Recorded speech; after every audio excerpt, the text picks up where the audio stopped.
లక్ష్యమును జీవమును ఆధారము నీ వాక్యము నా త్రోవకు.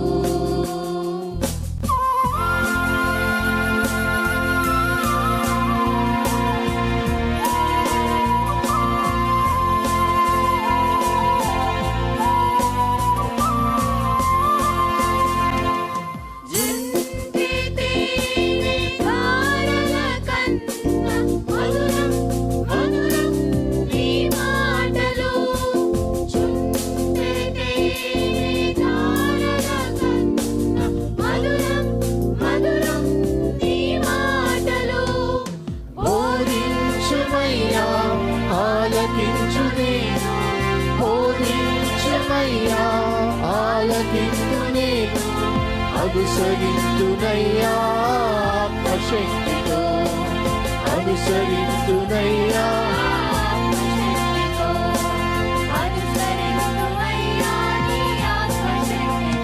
ప్రియమైన సహోదరి సహోదరులకు ప్రభు నామమున శుభములు. దేవుని దయాసంకల్పం చొప్పున ఏర్పాటు చేయబడిన ప్రభుతో ప్రారంభం అనుదిన ధ్యాన కార్యక్రమం క్రీస్తునందల ప్రేమతో మిమ్మల్ని ఆహ్వానించుచున్నాను. జుంటె తేనె ధారల కన్నా మధురమైన వాక్యము మన ప్రాణమును సేదతీరుస్తుంది, మన మార్గమును సరిచేయునది, నిత్యరాజ్యమునకు మనను చేర్చున్నది.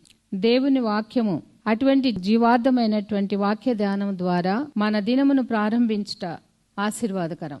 ప్రభుతో ప్రారంభం, తద్వారా ప్రతిక్షణము ఆయన మనతో, మన వెంట కాపరిగా, పోషకుడిగా ఉండాలని కోరుకుంటూ ప్రార్థనతో ప్రారంభిద్దాం. ఆయన ఆశీస్సులు ఆశీర్వాదములు సదా మనకు తోడైండునుగాక.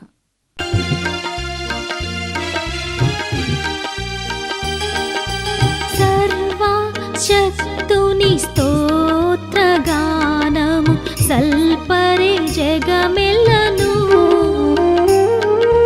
సర్వశక్తుని స్తోత్రగానము సల్పరే జగమెల్లను.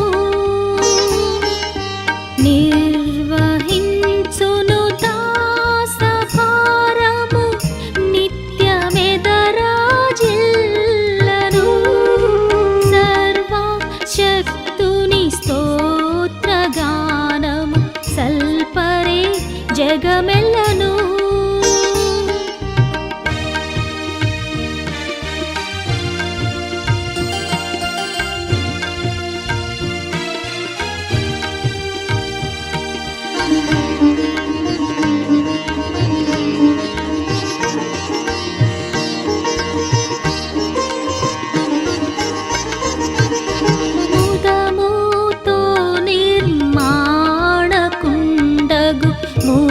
మూలకర్తను పాడరే, ముదముతో నిర్మాణకుండగు మూలకర్తను పాడరే. వదన మీక్ష్మాన్ వంచి దేవుని వందనముతో వేడరే. సర్వశక్తుని స్తోత్రగానము సల్పరే జగమెల్లను.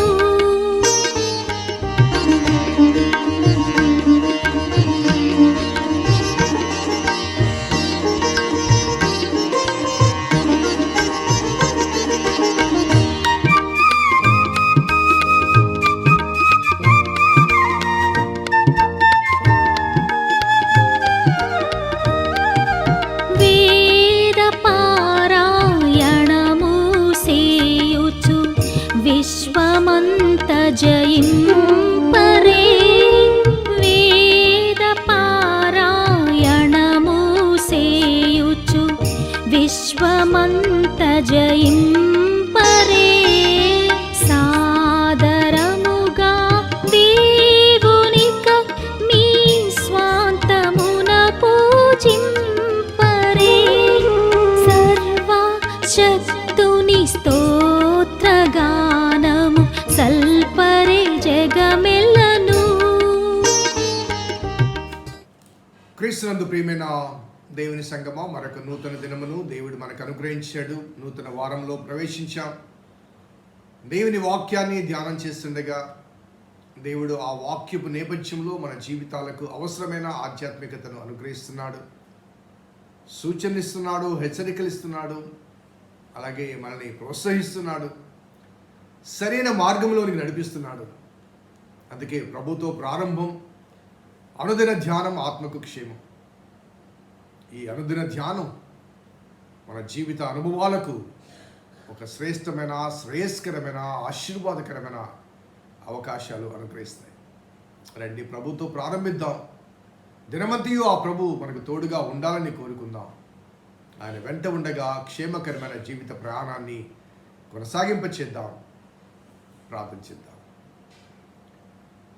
కృపగల దేవా, దయగల తండ్రి, మీ పాదములకు స్తోత్రము చెల్లిస్తున్నాం నాయన. నీ ఉచితమైన దయా సంకల్పాన్ని బట్టి మమ్మల్ని ప్రేమించి మీరు మాకు అనుగ్రహిస్తున్న దీవెనకర అనుభవాన్ని బట్టి స్తుతులు చెల్లిస్తూ, నీలో, నీ ప్రేమలో, నీ వాక్యములో మేము ఎదుగుతుండగా, వర్ధిల్లుతుండగా, తద్వారా కలిగే ఆశీర్వాదాలు నీ వాక్యంలోంచి మాకు అనుగ్రహించమని వేడుకుంటూ మా రక్షకుడిని యేసు నామమున అడిగి వేడుకుంటున్నాం తండ్రి.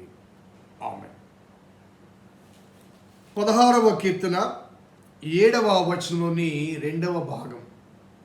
ఆ 7వ వచనం చదువుకుందాం. నాకు ఆలోచనకర్తైన యెహోవాను స్తుతించెదను.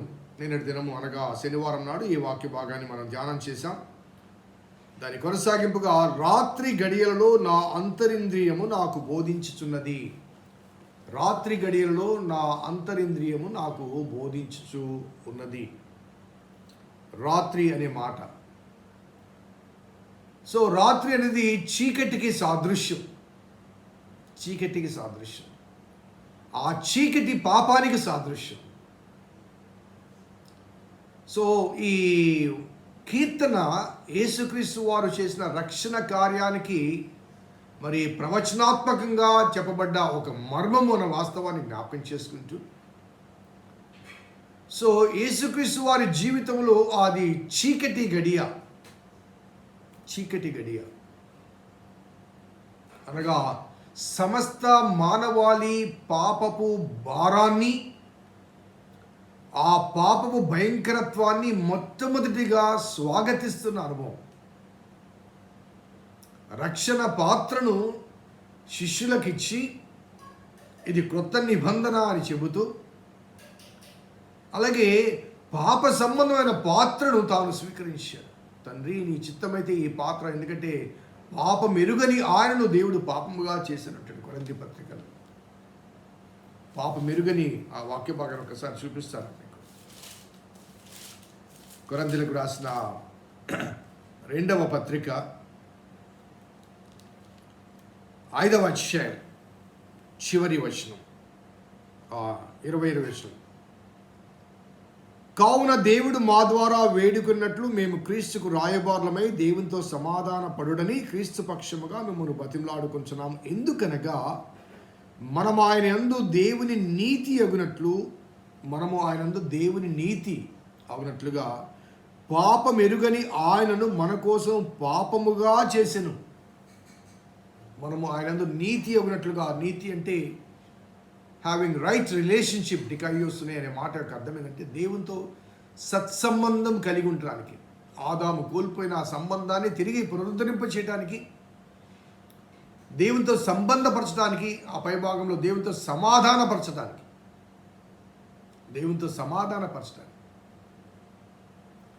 సో పాపం ఎరుగని ఆయనను పాపముగా చేశాను. సో ఆ రక్షణ కార్యంలో యేసుక్రీస్తు వారు అనుభవించిన అనుభవాల ప్రారంభంలో, దట్ నైట్, అది కేవలం చీకటి మాత్రమే కాదండి. ఆ చీకటిలో తాను స్వీకరించిన పాపపు పాత్ర.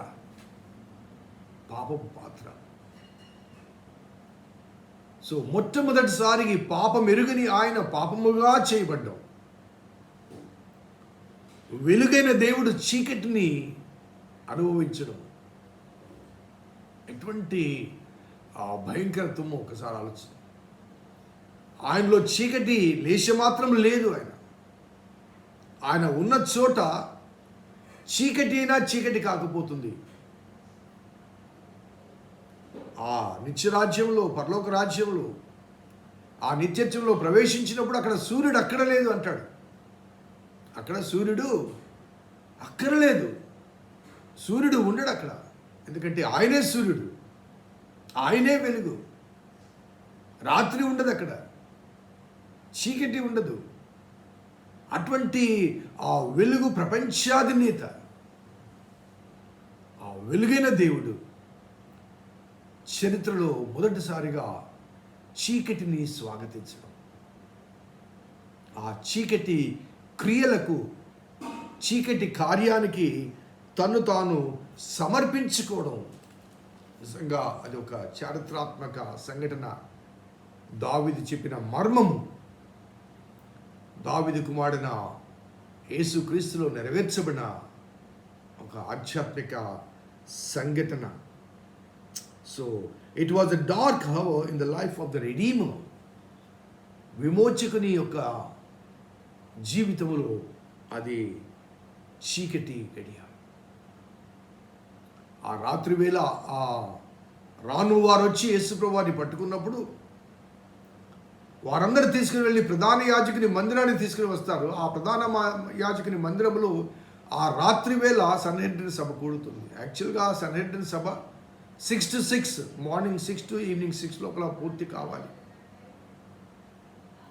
కానీ అంతటి రాత్రి వేళ ఎమర్జెన్సీ మీటింగ్ జరిగింది. ఎమర్జెన్సీ మీటింగ్, ఒక చీకటి కార్యం జరిగించడానికి చీకటి సంబంధులైన వారందరూ సమకూడారు. బహుశా నికోడెమస్ లాంటి కొంతమంది వారు వచ్చి ఉండకపోవచ్చు. ఒకవేళ వచ్చినా కానీ నిశ్శబ్ద శ్రోతలుగా ఉండిపోవచ్చు. నా జీవితంలో ఒక చీకటి తీర్మానం జరిగింది నా పట్ల. అది సర్వసభ్య సమావేశం కాదు, సందర్భం కాదు. చీకటి సంబంధులు చీకటిలో జరిగించిన ఒక చీకటి క్రియకు, కార్యానికి నేను బలి కావాల్సి వచ్చింది. కానీ దేవుడు నన్ను బలి పశువును కానివ్వలేదు. ఆ చీకటి నుంచి వెలుగును అనుగ్రహించాడు. ఇట్స్ వాట్ యేసుక్రీస్తు వారి కాలంలో, పోలిక కాదు కానీ యేసుక్రీస్తు వారి జీవితంలో ఆ చీకటి సంబంధమైన ఆ అనుభవంలోకి తాను వెళ్ళడం ద్వారా ఆయనకు వెలుగు కాదు, మనకందరికీ వెలుగిచ్చాడు. మనందరినీ కూడా లోకంలోకి వెలుగు అన్నాడు ఆయన. So it was a light to all of us whoever believes in him. ఆయనలో నమ్మిన వారి జీవితంలో అది వెలుగు. ఆ రాత్రి వేళ జరిగిన ఆ సంఘటన. సో అంత మాత్రమే కదండి, ఆయనను వేకువజామున పిలాతును నిద్రలేపి ఆయన శిలువ శ్రమకు అప్పగించినప్పుడు, ఆ శిలువలో ఆయన వేలాడుతున్నప్పుడు ఆ దృశ్యాన్ని చూడలేక, అనగా సృష్టికర్త సృష్టి చేత బాధించబడుతూ, వేధించబడుతూ, అవమానపరచబడుతూ, తృణీకరించబడుతూ, మరి ఉమ్మివేయబడుతుంటే ఆ దృశ్యాన్ని చూడలేక లోకంలో వెలుగు ప్రసరింప చేయవలసిన ఆ సూర్యుడు మేఘాల చాటుకు వెళ్ళిపోయాడు. బాబోయ్, నేను చూడలేను ఈ దృశ్యాన్ని. అందుకే మిట్ట మధ్యాహ్నం చీకటి కలిగింది. మానవ చరిత్రలో అంతటి చీకటి కార్యం, అంతటి భయంకరమైన కార్యం అంతకుముందు ఎన్నడూ జరిగించి ఉండబడలేదు. ఎందుకంటే సృష్టికర్తను సృష్టి సంహరించను. నా ఉనికికి ఆధారం ఎవరో, నా జననానికి, నా మూలానికి ఆధారం ఎవరో అంటుంటారు చూడండి. మా తెలుగులో సామెత, తల్లి పాలు తాగి తల్లి రొమ్మున గుద్దుదామని. That's what happened. అందుకే ఇక్కడ రాయబడ్డ మాట, రాత్రి గడియల్లో నా ఆంతరింద్రియము నాకు బోధించుతున్నది. During my darkest period I am taught or trained or instructed. ఎవరంటే నా అంతరింద్రియము నాకు బోధించుచున్నది, లేకపోతే నాకు బోధించుచున్నది నా అంతర్యం. అంటే నా inner faculties, both visible or invisible, అవి నాకు బోధిస్తున్నాయట. అటువంటి చీకటి కార్యం గుండా నేను ప్రొసీడ్ అవుతుండగా నాలోని అన్ని ఫ్యాకల్టీస్ నాకు ధైర్యాన్ని ఇస్తున్నాయి. ఆర్గన్స్ మాత్రమే కాదండి, నా అంతరంగం కూడా ఆర్గన్స్ మాత్రమే కాదు, బ్రెయిన్ కాదు, మనసు, హార్ట్ కాదు, గుండె కాదు, హృదయం. కాబట్టి all the visible or invisible organs or faculties in my body is comforting me. Yes, wait కొద్దిగా వచ్చుకో. లిటరల్గా ఒక ఎగ్జాంపుల్ చెప్పమంటారండి. నా అంతరింద్రియము నాకు బోధించుతున్నది రాత్రి గడియలంటే, అటువంటి చీకటి గడియ కలిగినప్పుడు, ఆ బాధ అనగా బల్లెం పోటు పొడవబడ్డప్పుడు, కొరడాలతో కొట్టబడ్డప్పుడు నా అంతరంగంలోంచి, నా అంతరింద్రియంలోంచి స్పందన రావాలి. నా అంతరింద్రియము స్పందించాలి, అనగా అరవాలి, కేకేయాలి. ఆ దెబ్బ నా మీద పడ్డప్పుడు నా అంతరింద్రియం కేక వేయాలి. కానీ ఆ అంతర్యం అంటే okay okay okay okay okay okay okay okay okay okay. అలాగే నా కళ్ళమ్మ నీళ్లు రావాలి, ఆ బాధకు, ఆ వేదనకు. సో అన్నీ కూడా అరెస్ట్ అయిపోయినాయి. ఒక విధంగా చెప్పాలంటే, వెయిట్, నువ్వు ఏడుస్తే, నువ్వు దుఃఖపడితే, నువ్వు అరిస్తే, నువ్వు ఆ వేదనకు సహించలేక అరిసా ఉంటావు. కాబట్టి ఆ అరుపు రాకూడదు. కొన్నిసార్లు పంటి బిగబట్టుకున్నామంట, చూసారా? నా ఏడుపును బిగబట్టుకున్నాను, నా దుఃఖాన్ని బిగబట్టుకున్నానంట. కొన్నిసార్లు కళ్ళ నుంచి పెళ్ళిపుకు వస్తున్న ఆ నీటిని అలాగే ఆపుకుంటూ ఉంటాం. కొన్నిసార్లు పక్కకి వెళ్ళి ఏడుస్తుంటాం. That's what happened in the life of Jesus. మిగతా ఇద్దరు దొంగల వల్లే ఏడ్చి, కేకలు వేసి, బెడబొబ్బలు కొట్టి, శపించి, అవేమీ జరగలేదు అక్కడ. సిలువలో రక్తము కారుతున్న ఉమ్ము ఆ ముఖం మీద పడుతున్నప్పటికీ కూడా 2 చేతులు చాచబడ్డాయి, ఆ చేతుల్లో మేకులు ఉన్నాయి, ముఖం మీద నుంచి ముళ్ళ కిరీటం పెట్టబడింది, అందులోంచి రక్తం కారుతుంది. మరి ఆయా సైనికులు, యూదులు ఊసిన ఆ ఉమ్ము ముఖం నుంచి కారుతుంది. తుడుచుకోవడానికి కూడా చేతులు ఎలా ఉన్నాయి, అవి తల మీదుగా, కంటి మీదుగా కారుతూ ఉండగా తుడుచుకోవటానికి కూడా అవకాశం లేని స్థితిగతుల మధ్య ఒక్క మాట కూడా పలకకుండా ఆయన అంతరింద్రియములు controlling him, comforting him, counselling him. Because నువ్వు వచ్చిన పని దీనికోసమేనయ్యా, ఈ శ్రమ కొరకే వచ్చావయ్యా, ఈ శ్రమను భరించడానికే వచ్చావయ్యా, ఈ శిక్షను వరించడానికే వచ్చావయ్యా. జస్ట్ వెయిట్, కొద్దిగా ఓర్చుకో నా అంతరింద్రియములు. So he also as a human facing this suffering, ఒక మనిషిగా, ఒక మానవునిగా శ్రమపరచబడుతున్న అనుభవాల మధ్య the natural reaction from the body అవి కూడా ఆగిపోయి నా అంతరింద్రియములు నాకు బోధించుచున్నవి అంటాడు. సో సంతోషం కానీ, లేకపోతే బాధ కానీ, భయము కానీ, దుఃఖము కానీ, ఇవన్నీ కూడా the experiences behind hour suffering are Joy. కానీ ఆ ఎక్స్పీరియన్సెస్ని ఎక్స్ప్రెస్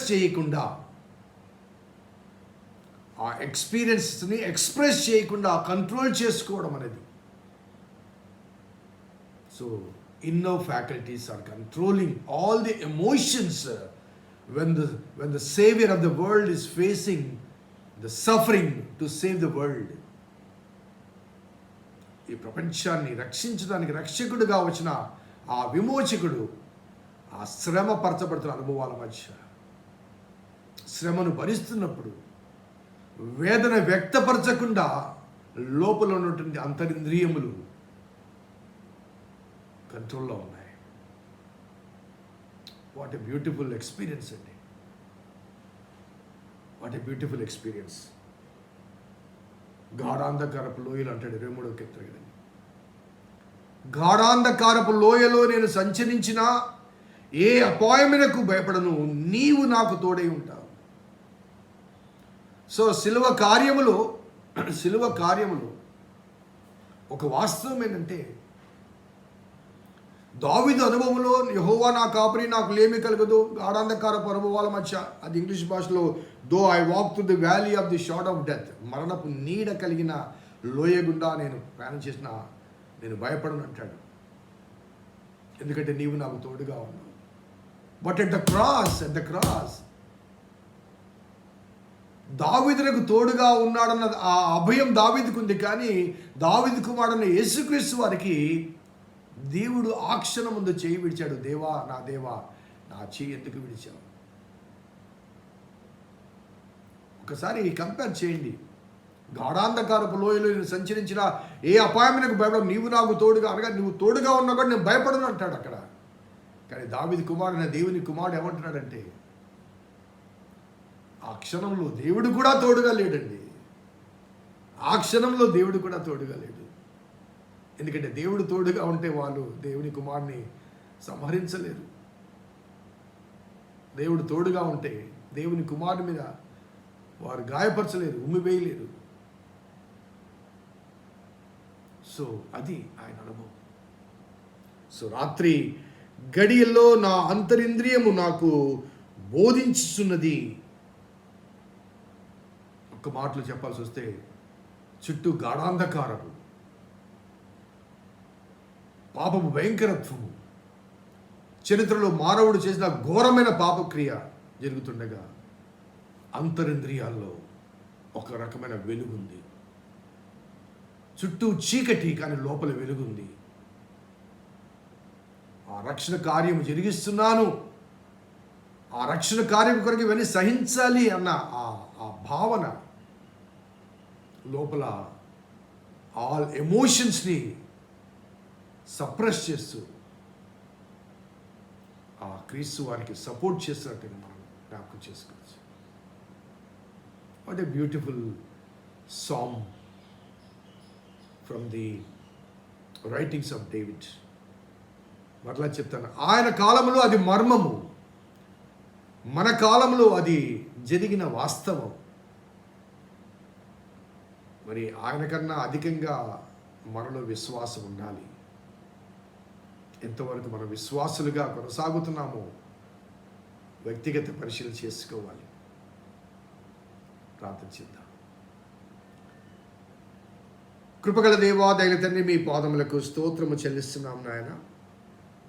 నీ ఉచితమైన దయా సంకల్పాన్ని బట్టి మమ్మల్ని ప్రేమించి అనుదినము మీరు మాకు అనుగ్రహిస్తున్న శ్రేష్టమైన సువర్తమానములు బట్టి స్తుతులు చెల్లిస్తూ, నీ కుమారుని యేసయ్య రక్షణ కార్యం యొక్క ఆ వాస్తవికత, ఆ నేపథ్యాన్ని మరొకసారి జ్ఞాపకం చేసుకున్నట్టుకు మీరు చూపిన కృపను బట్టి స్తుతులు చెల్లిస్తూ, నీ దీవెన కృమ్మరింపచేయమని మా రక్షకుడైన యేసు నామమున అడిగి వేడుకొంచున్నాం తండ్రి. ఆమేన్. తండ్రి, కుమార పరిశుద్ధాత్మ త్రియేక దేవుని దీవెన ఈ వాక్యం విన్న బిడ్డలకు, వాక్యాభిలాషులకు సదాతోడేదను గాక. ఆమేన్. God bless you. దేవుడిని దీవించుగాక.